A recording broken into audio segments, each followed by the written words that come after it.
We shouldn't talk about this may contain graphic descriptions and/or explicit content that may not be suitable for all listeners. Listener discretion is advised.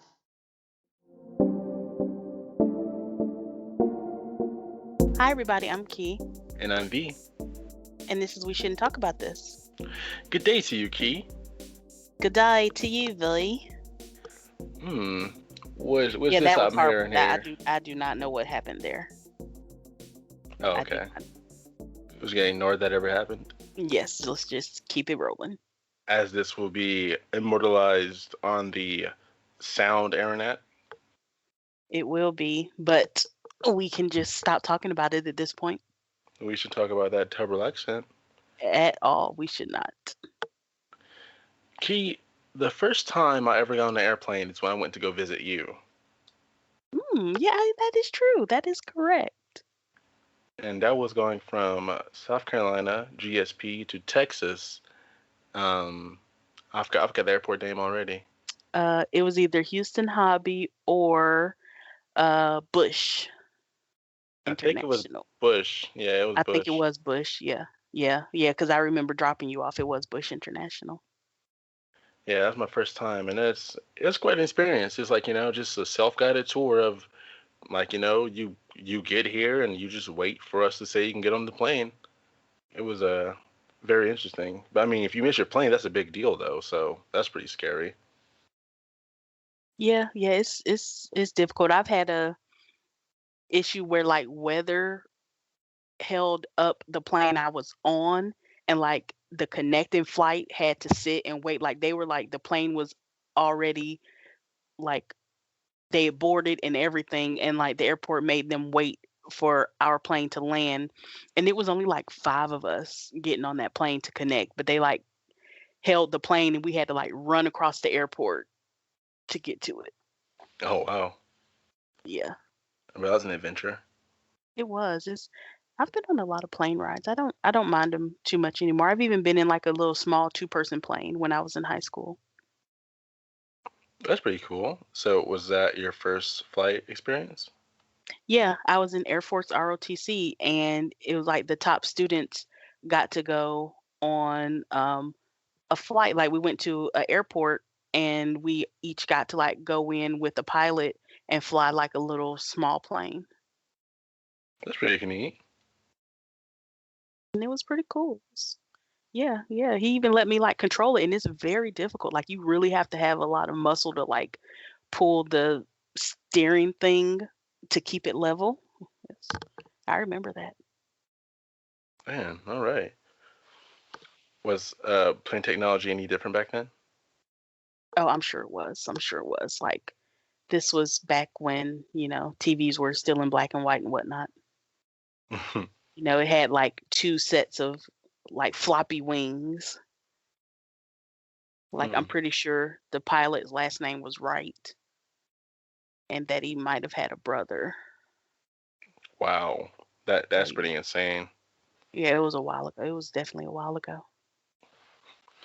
Well, Key, you know what's pretty crazy about planes? How they stay in the air, but they're so heavy. That's also really crazy and some really great engineering that's behind all of that. But what is also crazy is that they are not safe from being robbed. That is crazy. Like, why would you rob a plane when you're like inside it? It's not like you can just rob it and run off. Yeah. You're trapped on this airship. And Right. like in my action movie thinking, if the pilot knows that the plane's being robbed, can't he just like jerk the steering and like make everyone stumble so that that guy's off guard? But no, he can't do that because that's not safe for the stewardess and things. So can't do that. Why not have a like a proposed plan? Like, if someone's trying to rob the plane, immediately get into an empty seat, buckle in, and the pilot like barrel rolls the plane like a whole bunch of Like times. a whole bunch of times. Yeah. So the Yeah, now guys that or lady robbers just like bouncing back and forth, back and forth. Yeah, 'cause no matter who you are, how big you are, what kind of guns you got, what kind of bomb you got, if you're inside of a plane that's barrel rolling, you're gonna be subject to gravity's mercy. Yeah. Yes, you are. So, in addition to my FBI training, I'm also training to be a fighter pilot. And that right there is going to be number one on my list as soon as I learn how to fly, is to learn how to barrel roll as a technique to use against people trying to rob my plane. Well, while you're becoming a fighter pilot, I send my kudos to you. I will be training to Thank become a sky marshal. you. Okay, cool, cool, cool. 'Cause Maybe we'll end up on the same flights. I hope not if you don't have a signal for when you're gonna do one of your maneuvers. Of Because course, we're I'll gonna have a signal. Of course, because like if someone stands up and like this is a heist, you will immediately buckle yourself in and yell cuckoo cuckoo, and then I will hear that and know, boom, barrel roll right then. mm, all right. Guess we got our tag team combo going. Hope they never listen to our podcast for this episode in particular. Yeah, well, seeing as how they do not know our legal names, it doesn't matter if they do listen or not. I That's hope they're true. listening. We need those listens. Yes. Even if you're a bad person, listen to our podcast. Yes, please. Well, all right, Key. I think that today we shouldn't talk about airplane heists. And I'm sure we found some pretty interesting cases to talk about today. I believe we have, and I think airplane heists are crazy, crazy things we should not talk about. Absolutely. Absolutely not. Would you like to take us away today? No, I'm going to graciously pass the baton to you to be first. All right. Well, listeners, buckle in. We are heading for takeoff. This is your Captain V, and gather round, children. It is time for a tale of crime. On Thanksgiving Eve, 1971, the man known as D.B. Cooper went to the airport and bought a ticket in cash as Dan Cooper from Portland, Oregon to Seattle, Washington. Mr. Cooper sat in seat 18C, wearing a trench coat, suit, and carrying a briefcase and brown paper bag. He got comfortable in his seat and ordered an alcoholic beverage. I wonder if there was a sandwich in that bag. You know, that's what I feel like only brown paper bags are used for. They're Right. real wrinkly, and then they have a Ziploc bag with a ham sandwich inside of it. And some potato chips, plain, of course, and an apple. And an apple, yeah. Yes. At one point of the flight, a flight attendant crossed his path. He handed her a note. She smiled and tucked it in her pocket. Mr. Cooper then insisted that she read the note right then and there because he had a bomb. Now, if you hand a flight attendant, a female flight attendant, a piece of paper and she puts it in her pocket, she probably thinks it's your number and that she's so over it already. Like, this flight just began, she's already over this. Right. She probably thought, oh, he's being a cat and, trying to hand me a note saying, hey, chickadee, you're cute. Here's my Hey, number. Toots. Yeah. Meet me after the plane lands. And she was like, oh, thank you. Pocket. Never going to read that. And then he just says, no, no, no, go ahead and read that. I have a bomb. Mm, Right. Like, couldn't you not just have come out with that instead of going through all these formalities of handing her a note, seriously. which probably said, I have a bomb? Like, So, inside of his briefcase was the components that seemed to have made up a bomb. Cooper made the flight attendant write down a list of demands: $200,000 in cash inside of a sack, two back parachutes, two front parachutes, and a fuel truck to be waiting on ground for when the plane lands for the ransom items to be picked up. And he wanted the 200,000 cash and $20 bills. He also informed the flight attendant that if there was any foul play, he would quote unquote do the job. which I'm guessing means blow the bomb or you know, detonate the bomb. Yes, that means click, click, boom. Supposedly. Supposedly, because this thing was in a briefcase.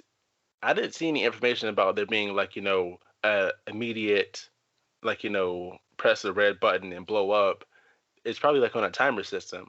So if there was any funny business, that would be too late. It'd be too late for him to know, you know?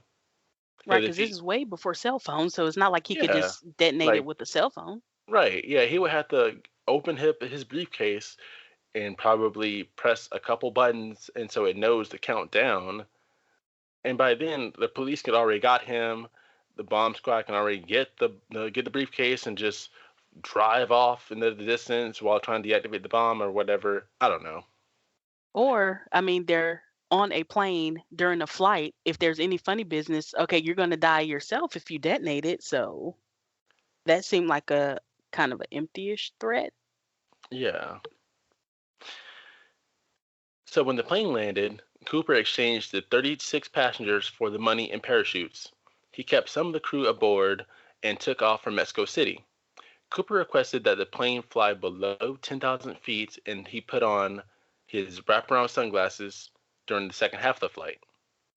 As the plane flew between Seattle and Reno, Nevada, Cooper took off his clip on tie and jumped out of the rear door with two of the parachutes in the money. He was never to be seen again. The clip on tie was the only piece of evidence investigators were able to pull a DNA sample from. The only other trail they had left to go off of were the serial numbers on the $20 bills given to Cooper. I don't know where he put this tie at, but for the tie not to fly out the window when he opened up this door and the vacuum sucks all everything. Like, the vacuum just whooshes everything out of the plane. So I don't Maybe know he where. stuck it in the pocket of the seat. Like, he took it off, stuck it in the pocket without thinking, and just. Yeah, you think so? Because I mean, like, if I take up a tie, I'm gonna throw the tie, and when I throw the tie and these doors open, that tie is gonna fly out the plane before I do. No, But I feel like he was calmly sitting there, like, getting ready, unbuttoning his sleeves, rolling them up, took his tie off, tucked it in the pocket, tightened his shoes up. I feel like he was like sitting and preparing, like he was really calm. mm, a very very maniacal person. Indeed. 8 years later, a young boy found a rotting package containing $5,800, and the serial numbers matched the ones on the dirty money. The FBI just about dug up all of Tina Bar, the stretch of beach next to the Columbia River in Washington State, to find no additional leads. That is another interesting portion. You really think the kid found $5,800 or he found a ton of money and that him and his father only turned in $5,800? I feel like with them knowing the serial numbers, if they had kept it and used it, they would have been found out. That's true, that's true. About 800 suspects were examined. This eventually narrowed down to 24. Also, the initials DB meant nothing to the FBI as no such initials belonged to anyone investigated. There were no accomplices on the ground either. This was proven by the fact that the pilot chose the route to take to Mexico City. Cooper just demanded the destination and the altitude level. So, as far as suspects, we have just three of them to really dive into. One suspect being Richard McCoy. He conducted a heist of his own before, which almost matched Cooper's exactly.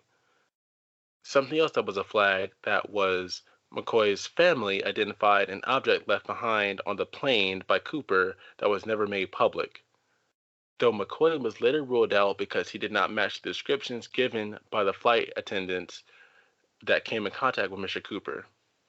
McCoy was sentenced to 45 years in prison as punishment for his own heist, then escaped from prison in Lewisburg, Pennsylvania, and died in a gunfight with FBI agents.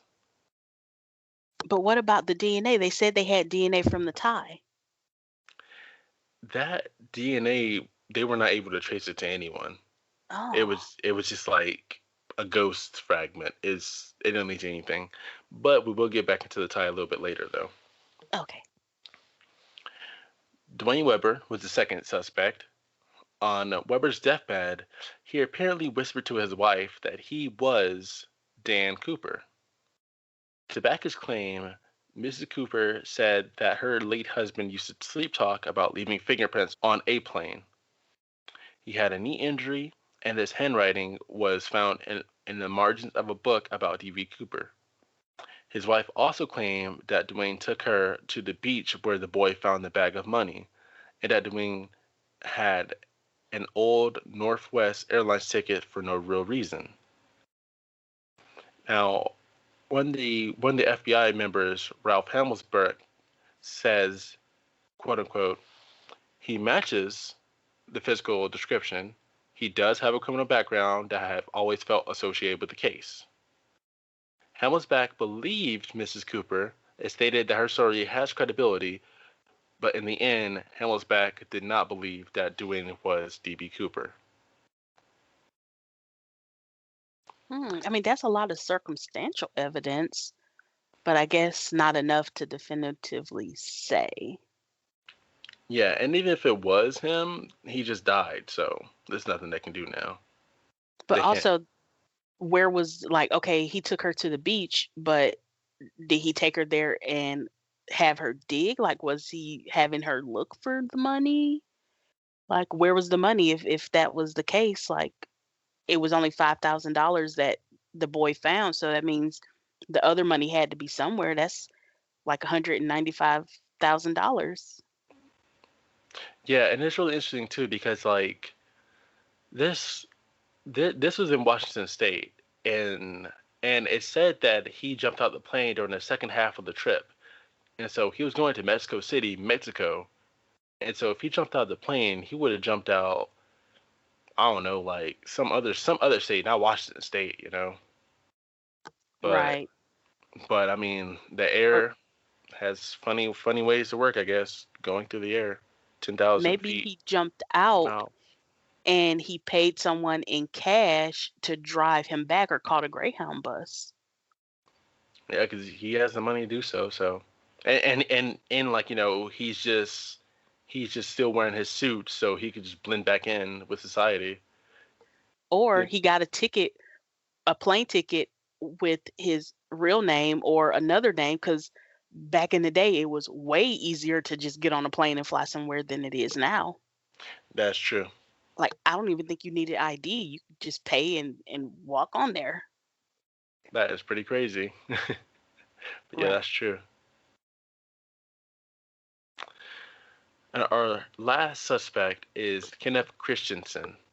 His brother became convinced that Kenneth was D.B. Cooper after watching an episode of Unsolved Mysteries.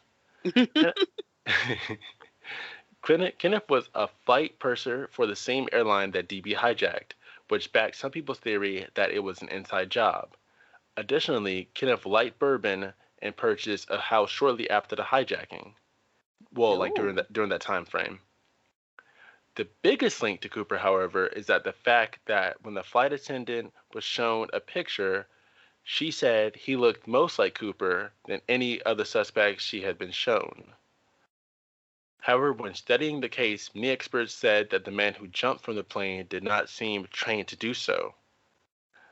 If an unskilled parachutist jumped out of the plane, they would have likely died and the body of Cooper was never found.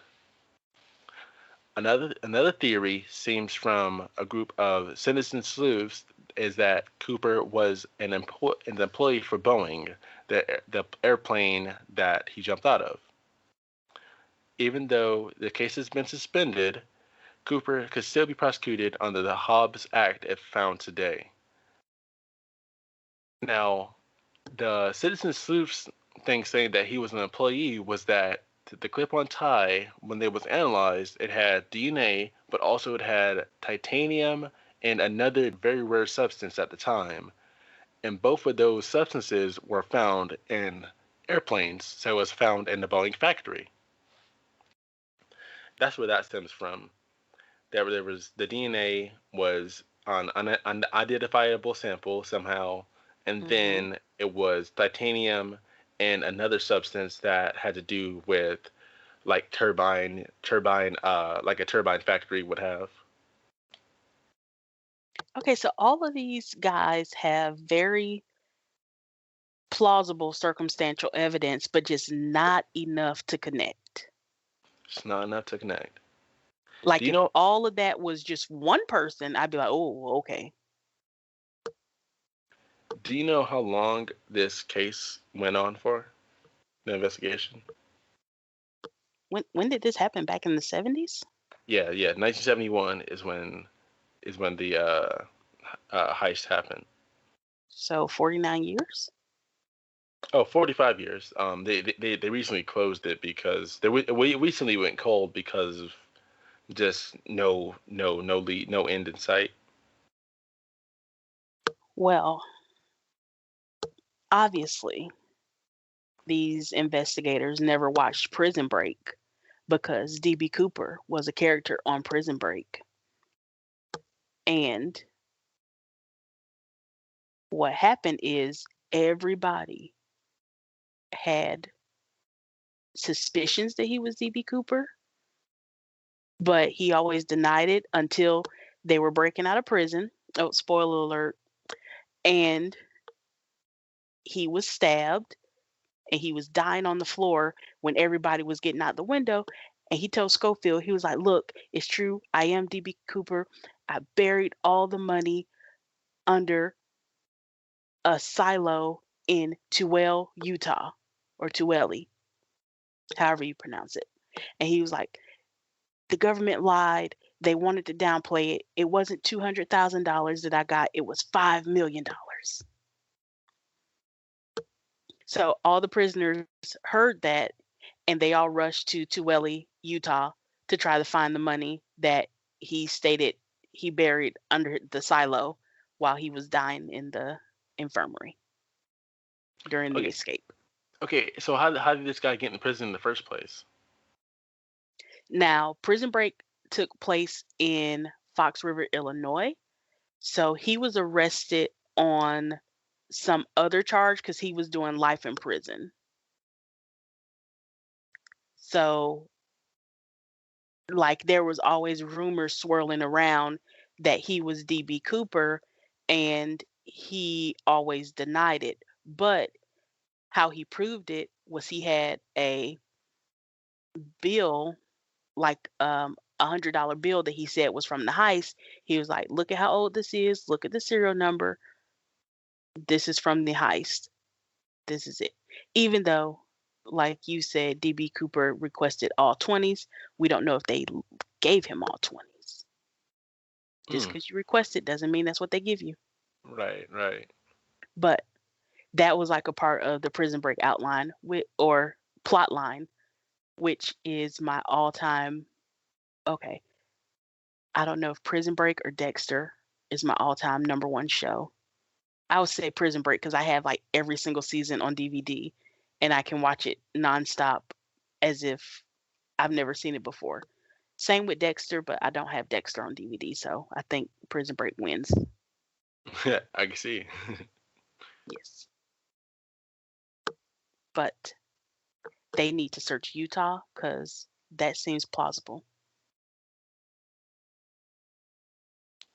Yes, it does. And to this day, no one knows what happened other than the makers of Prison Break, apparently, and no one Hmm. knows who DB Cooper is.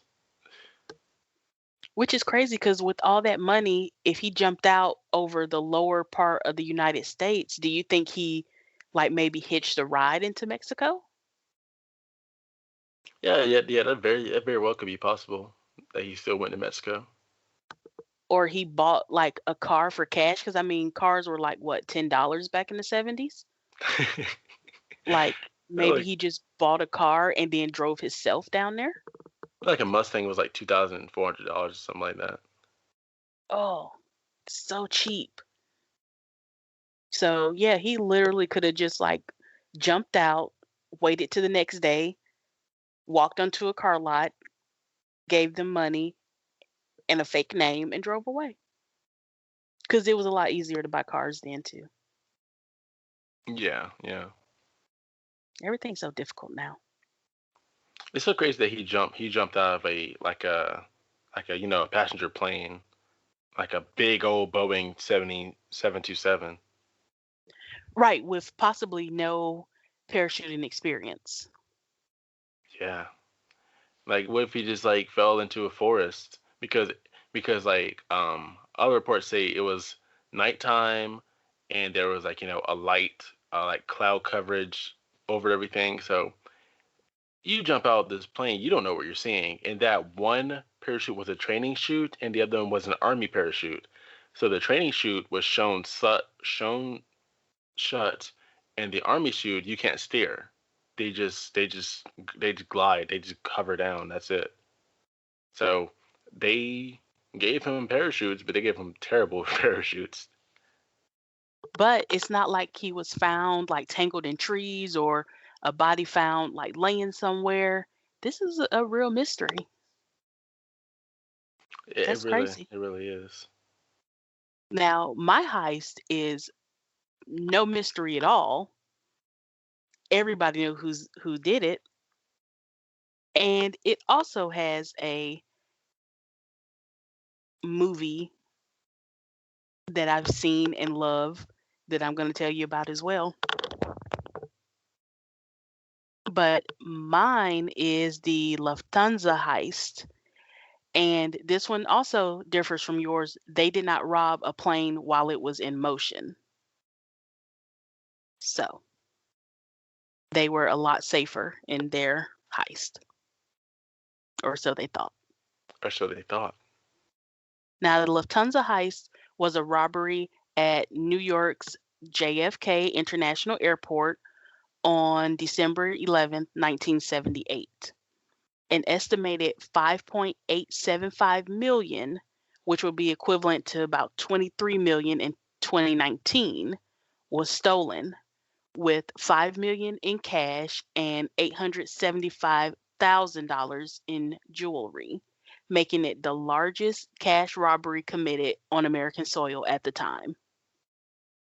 Wow. Jeez. Right.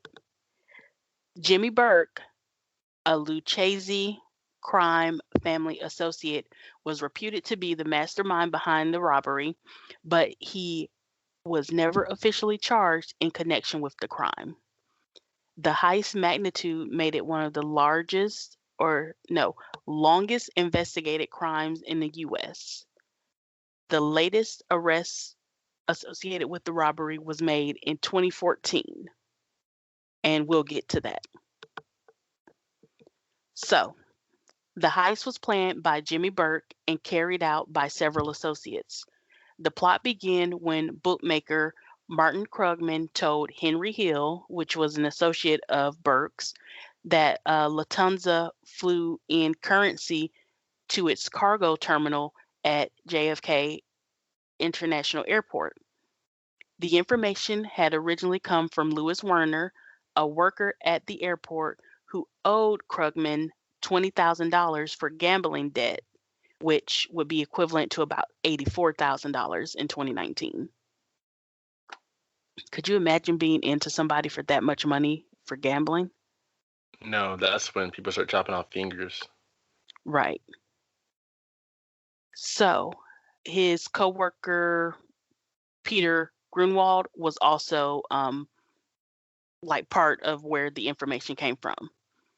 Now, Werner and Grunwald had previously been successful in stealing $22,000 in foreign currency, equivalent to about $99,000 in 2019, from their employer, Lufthansa, in 1976. So Werner and Grunwald had already been, like, skimming off the top from Lufthansa when they were like bringing money in, and they were bringing like tons of like foreign currency, I guess, to put in like the international banks in New York and like the currency exchangers. So like this was something that they did pretty regularly. Now Burke decided on Tommy DeSimone, Angelo Seppi, Louis Cafora, Joe Manry, Paolo Licastri, and Robert McMahon as the robbers. Burke's son Frank would drive one of the backup vehicles, and Parnell Stacks Edwards' job was to dispose of the van afterwards. Now, depending on their role in the robbery, each participant was to receive somewhere from $10,000 to $50,000. However, those amounts were based on the estimate haul, which was only $2 million, compared to the actual take of $5.875 million. So, Werner was set to receive a flat 10% of the take. And, with them thinking it was only $2 million, like they all were like really coming into a lot of money. A pleasant surprise for them. Right.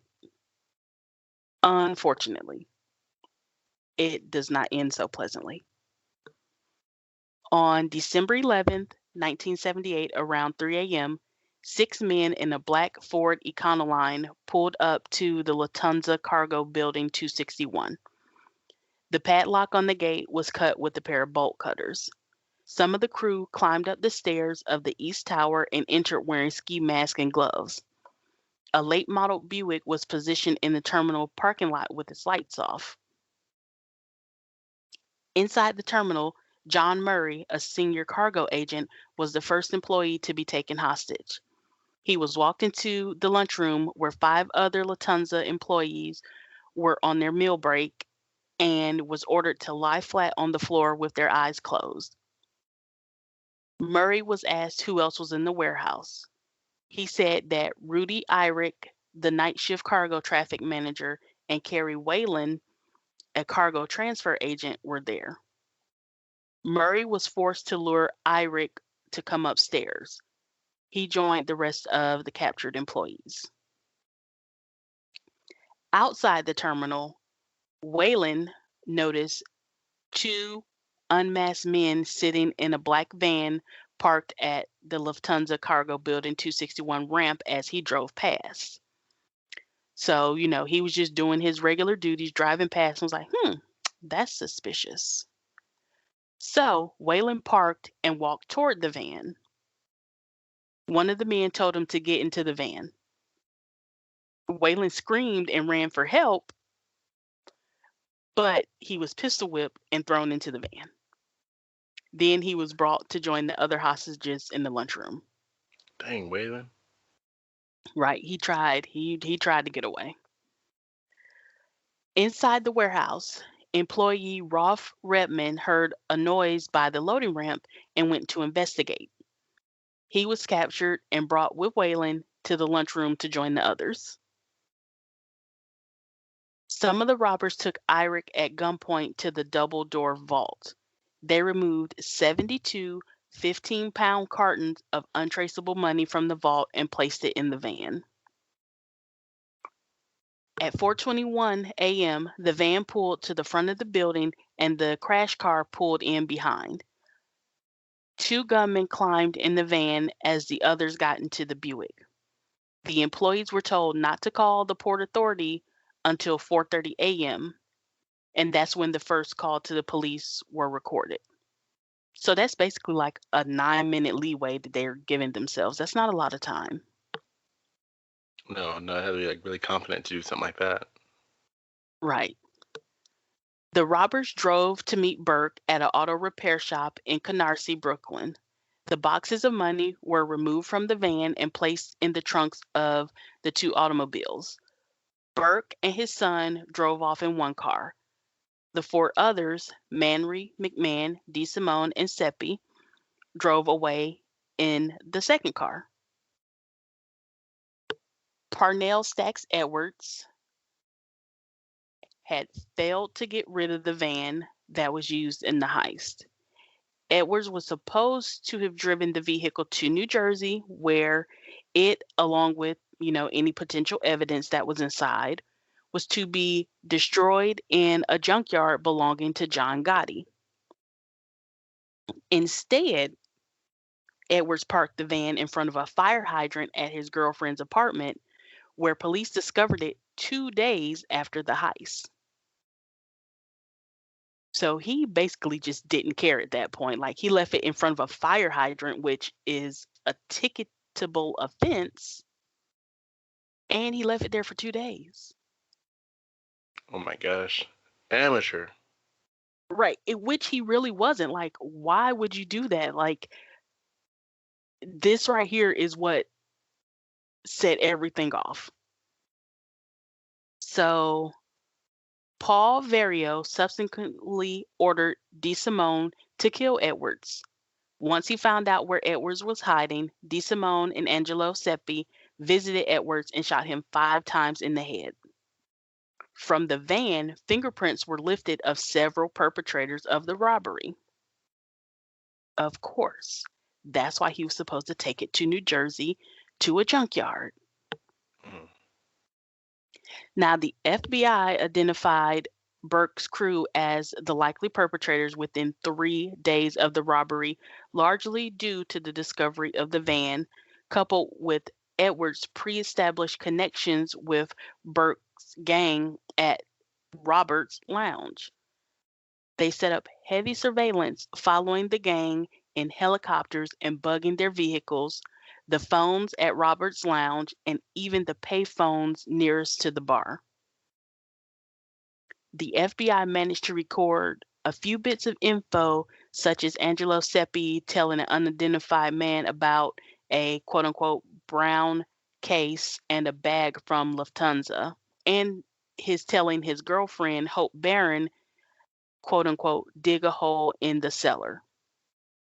But this was not enough to definitively connect Burke's crew to the heist, and no search warrants could be issued.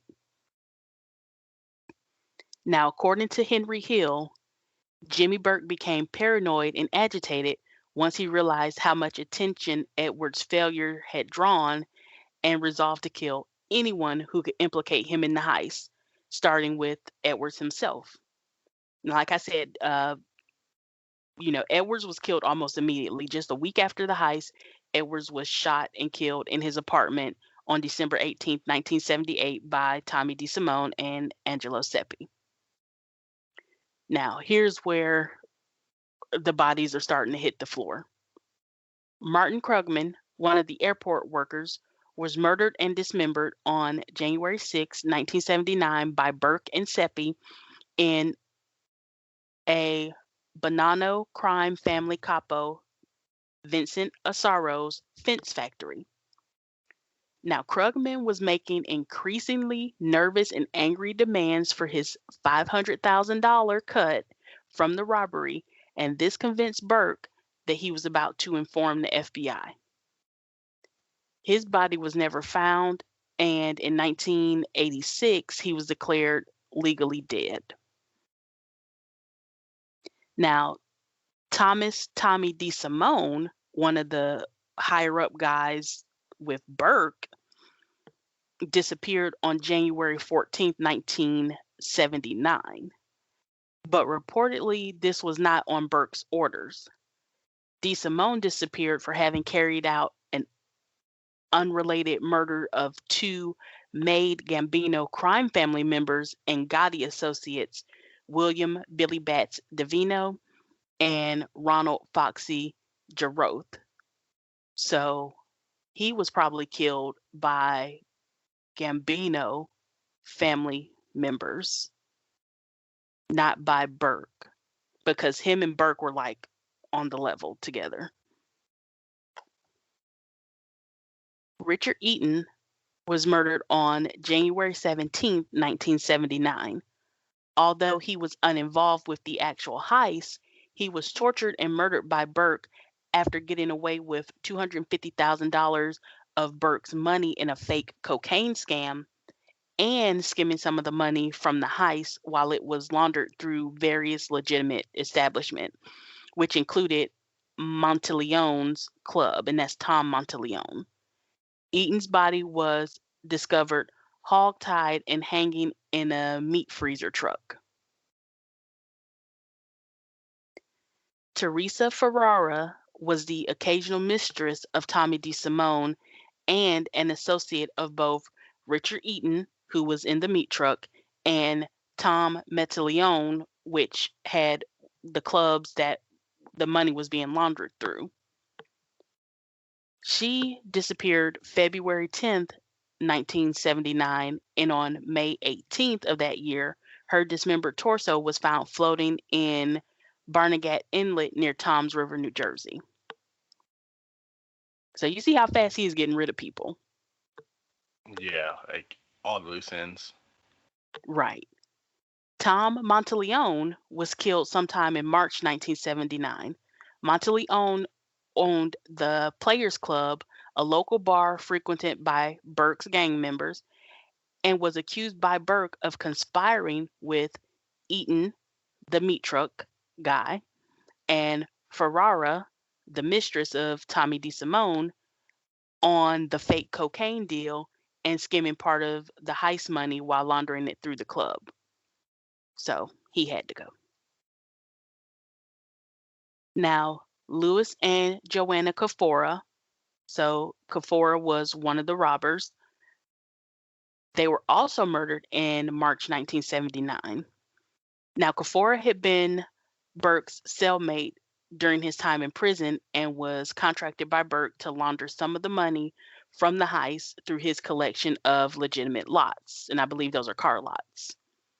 But Kafora's indiscreet, gaudy lifestyle and insisted on informing his wife Joanna about gang business, including the heist, eventually led to Burke ordering both to be murdered. Within days of the heist and against Burke orders, guess what Kafora did? Guess what he did?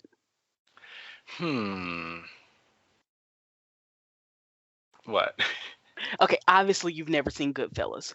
Kafora bought his wife a custom pink Cadillac Fleetwood with his share of the heist money, and he was brazenly driving it to meetings just blocks from the JFK Air Cargo Center where the FBI was still investigating.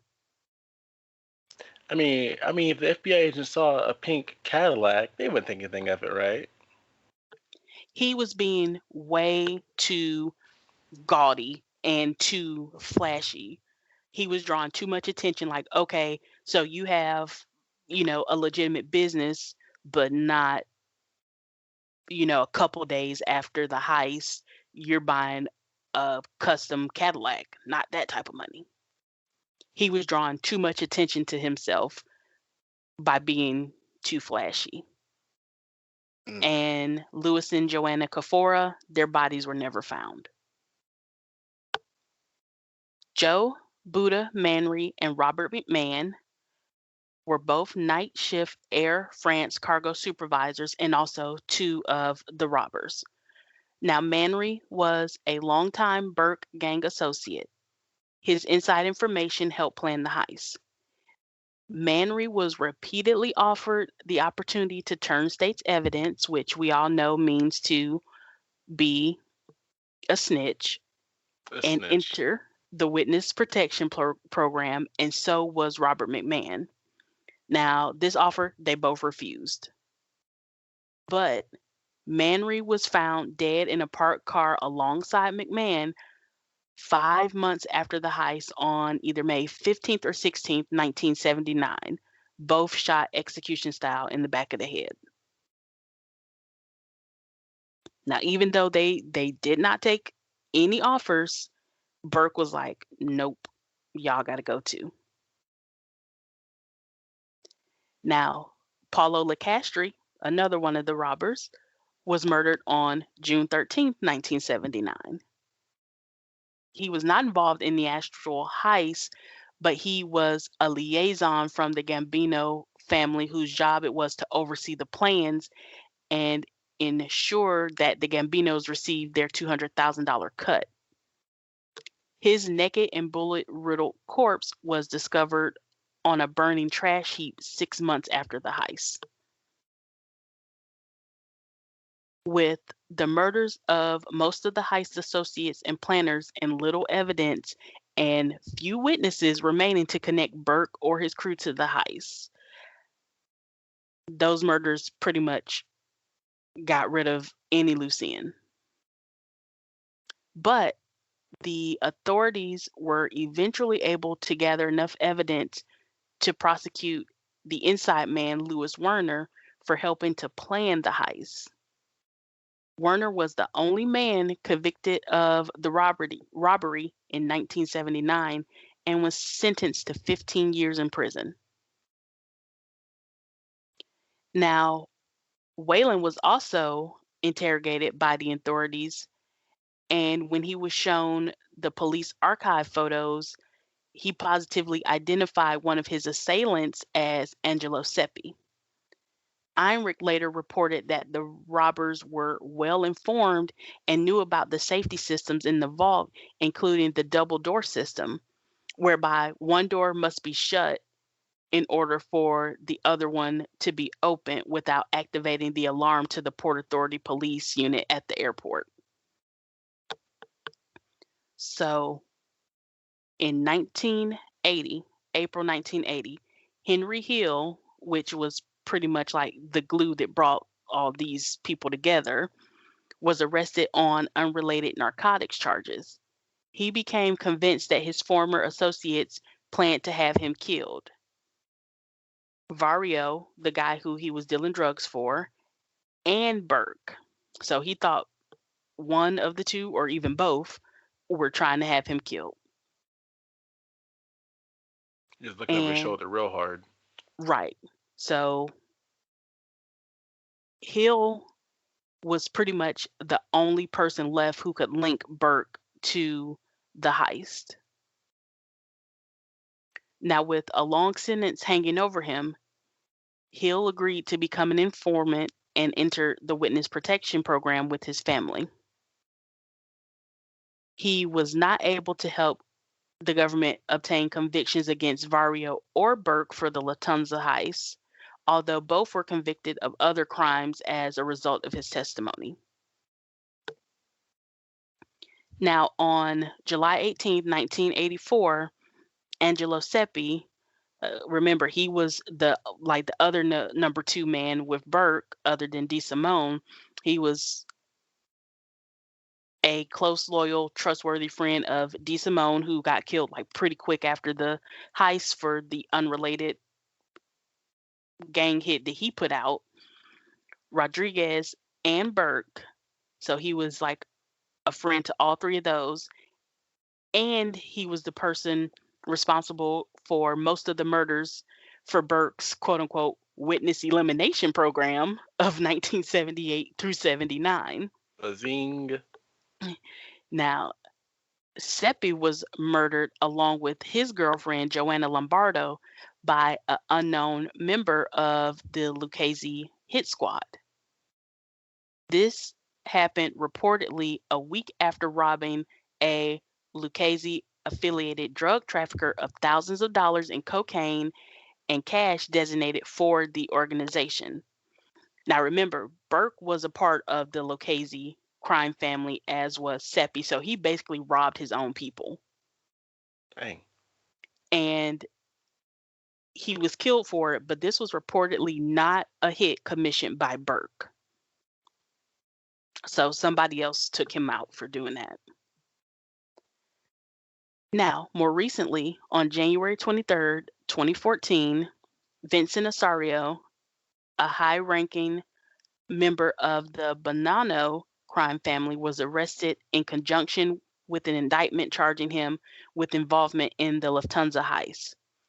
But Henry Hill reported to a New York Post Page 6 reporter that Osorio had no involvement in the robbery.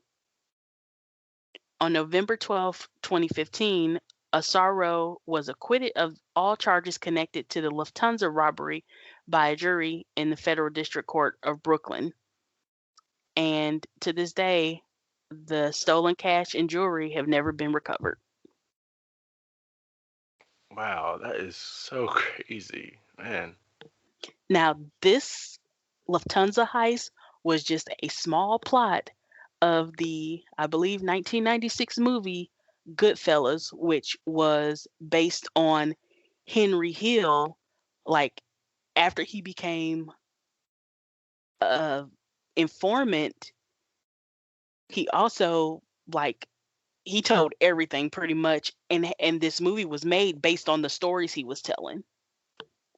So he told about the Lufthansa heist, who was killing people, how they were killed, everything. Like that's why some of these people were never found, but they knew that they were dead because Henry Hill was like there. Like he couldn't be made because he was half Italian.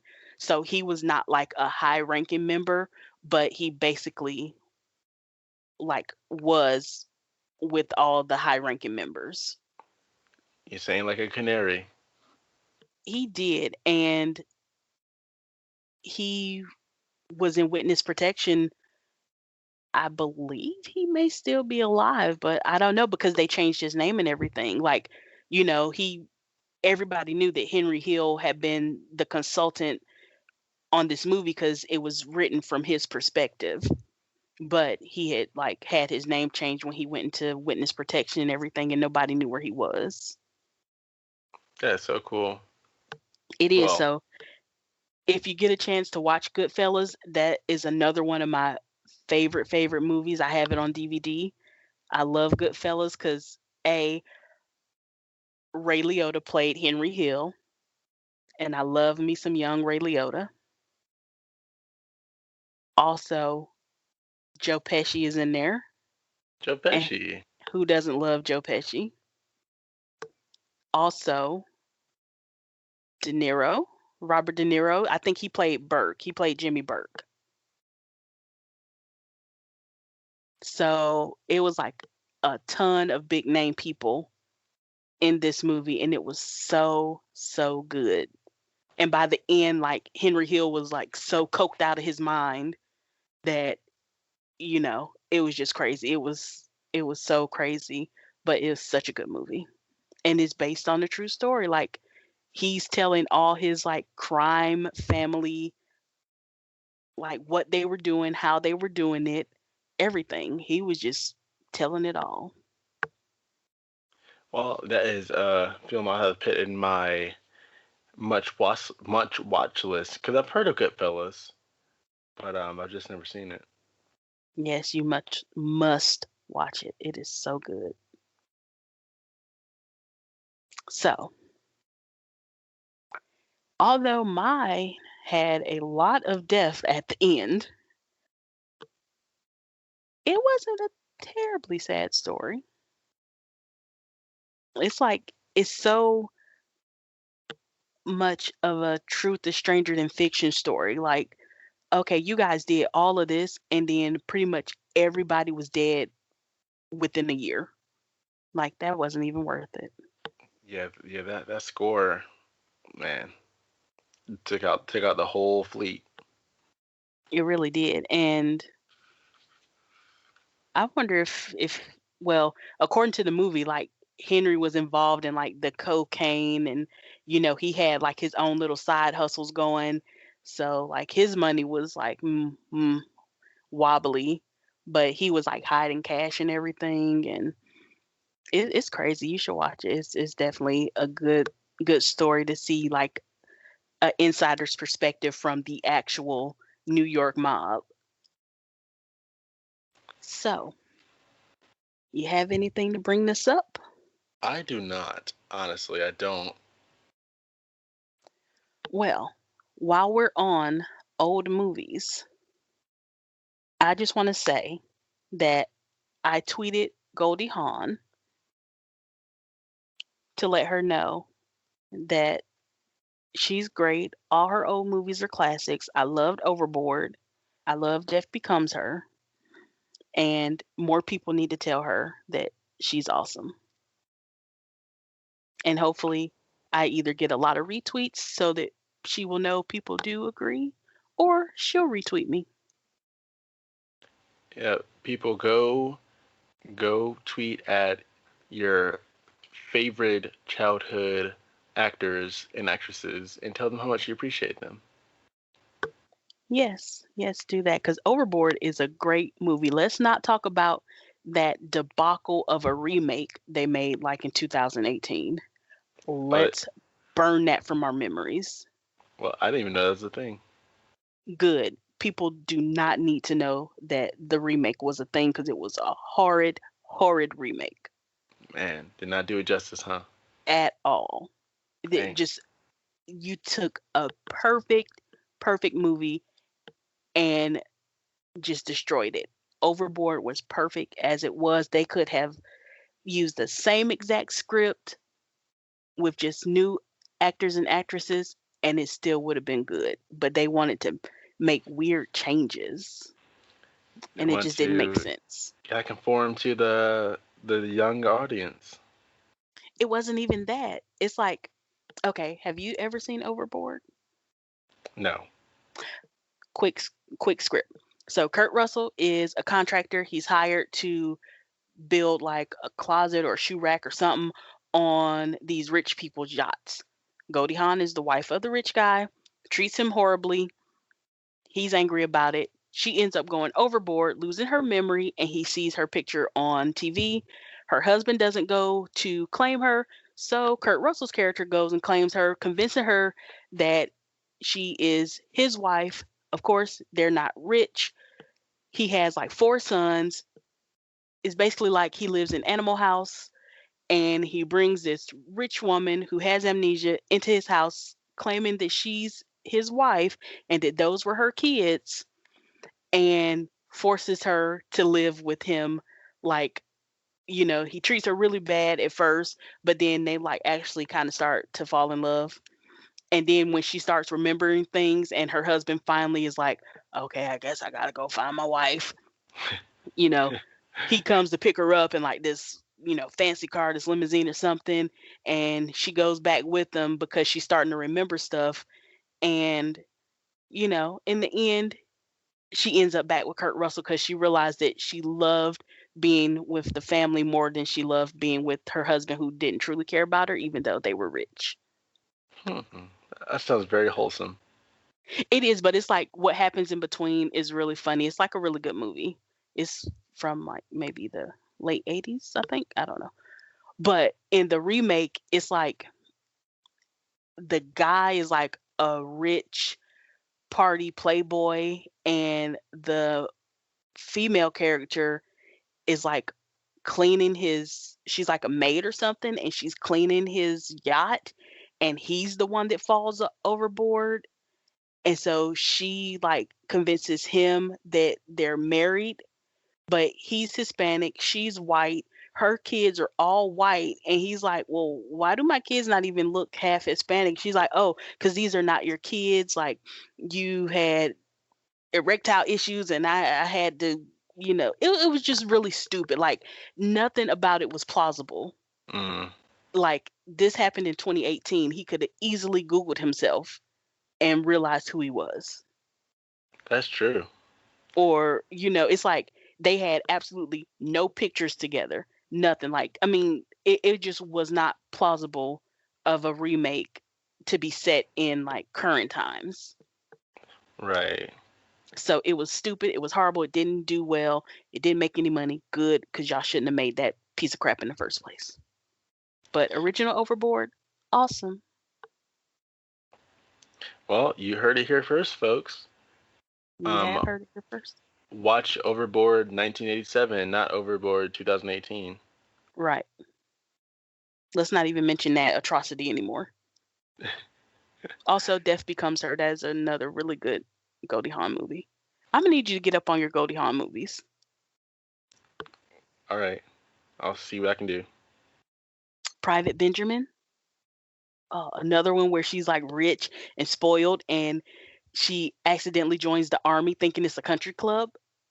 Huh. I mean, come on.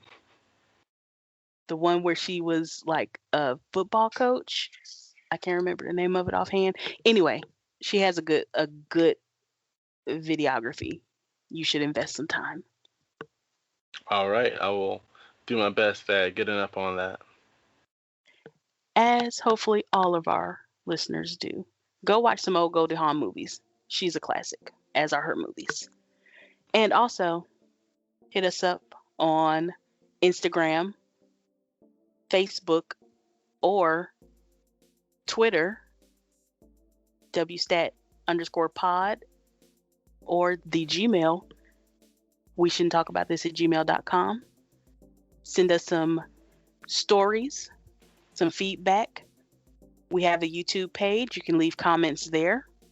You can listen to us on the YouTube page if you don't have access always to one of the podcast apps. And, give us a like, a shout out. Subscribe to our channel. Yeah, subscribe, comment. Let's discuss some of these cases we're talking about, and let's get your suggestions on cases that we should try to do. Yes, share it with everyone. Share it with your family, your friends, your enemies, your not so much enemies. And on that note, I'm Key. And I'm V.